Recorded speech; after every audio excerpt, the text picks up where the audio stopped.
Punjabi language लागू करो, Punjabi language लागू करो। जो सिख प्रोग्रेसिव फ्रंट की तरफ से एक शॉर्ट नोटिस पर सभी ऑर्गेनाइजेशंस सिख ऑर्गेनाइजेशंस को सदा दिया गया, जिसके सब डेलीगेट्स यहाँ पर बुलाए गए। ये एक टोकन स्ट्राइक जो वन डे धरना होता है वो उस शेप में हमने स्टार्ट किया। अभी ये हमारी जो एजिटेशन चलनी है आगे उसका ये स्टार्ट है। ये आपको बता दूं कि एजिटेशन हमें क्यों करनी पड़ी, क्योंकि बहुत समय से हम अपनी कुछ सिख रिलेटेड डिमांड्स को लेकर गवर्नमेंट के पास मेमोरेंडम की शेप में, और जहाँ भी कोई बड़ा फंक्शन जहाँ हमारे गवर्नर साहब भी आते हैं, मिनिस्टर आते रहे, उनके कानों में ये पंचायती डिमांड है कि ये हमारी डिमांड है। ये वो डिमांडें ऐसी नहीं है कि जो मानी नहीं जा सकती। कोई ऐसी हमने एंटी नेशनल डिमांड कोई तो की नहीं है। जो डेमोक्रेसी में जो चीज़ें हम मांग सकते हैं वही मांगी थी, लेकिन आज तक एक भी डिमांड इस गवर्नमेंट ने हमारी पूरी नहीं की, जिसकी वजह से आज लोग तंग आ चुके हैं। तंग आकर हमने भी ये फैसला किया कि अब चुप करके नहीं बैठेंगे।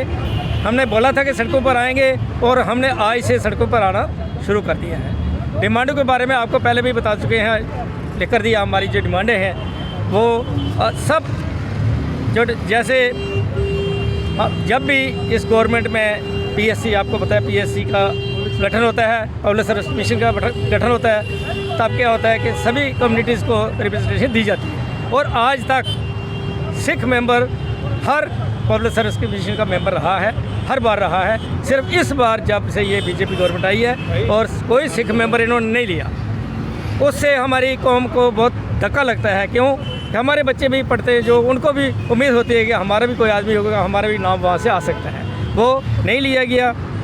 पंजाबी लैंग्वेज, जो पंजाबी लैंग्वेज यहाँ जम्मू में अगर आप कहीं ये कैमरा लेकर निकल जाओ, लोगों को डोगरी बोलनी नहीं आती है।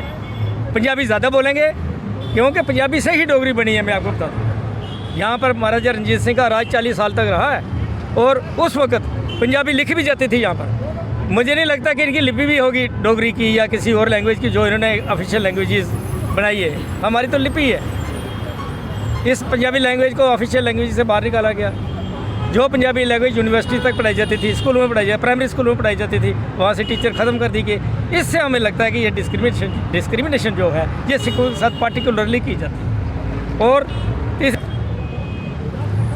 के माइनॉरिटी कमीशन जो पूरे हिंदुस्तान में लागू है, उसमें जम्मू कश्मीर को बाहर रखा गया था, क्योंकि यहाँ पर गवर्नमेंट जो थी वो असेंबली में पास नहीं करती थी। अब जब दफ़ा 370 जो स्टेट से हट गया है, ये सेंट्रल गवर्नमेंट, ये बीजेपी गवर्नमेंट आज कहती है कि हमने ये बहुत बड़ा काम किया, तो हमें भी पता चलना चाहिए इस काम का कुछ हमें भी फ़ायदा होगा। ये कहते थे यही गवर्नमेंट की वजह से नहीं मर रहा, अब तो नहीं है, अब तो 370 नहीं है, अब तो ये नोटिफिकेशन निकाल कर सिर्फ इम्प्लीमेंट कर रहा है। वो भी एक छोटी सी डिमांड होनी चाहिए हमारे लिए, क्योंकि वो तो ऑलरेडी गठन हो चुका है माइनॉरिटी कमीशन का नेशनल लेवल पर, वो कर देना चाहिए था, नहीं हुआ, जिसकी वजह से फिर आज ये हमारा अनरेस्ट जो है वो चल रहा है।